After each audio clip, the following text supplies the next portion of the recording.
महिलांमध्ये आढळणाऱ्या गर्भाशय कॅन्सर प्रतिबंधात्मक म्हणजेच HPV लसीकरण मोहिमेचा आढावा जिल्हाधिकारी कार्यालयात घेण्यात आला।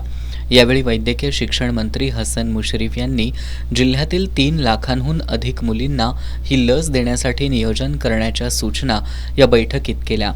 कागल तालुक्यातील लसीकरण मोहिमेबरोबरच संपूर्ण जिल्ह्यातील प्रत्येक तालुक्यात लसीकरण सुरू करण्यात येणार आहे।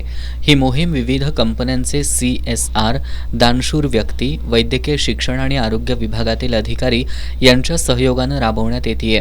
नामदार मुश्रीफ यांनी लसीकरणाचं तालुकानिहाय नियोजन करण्याची सूचना केली। यावेळी जिल्हाधिकारी अमोल येडगे, मुख्य कार्यकारी अधिकारी कार्तिकेयन S, राजर्षी छत्रपती शाहू महाराज शासकीय वैद्यकीय महाविद्यालयाचे अधिष्ठाता डॉक्टर सत्यवान मोरे, जिल्हा शल्य चिकित्सक डॉक्टर सुप्रिया देशमुख यांची उपस्थिती होती।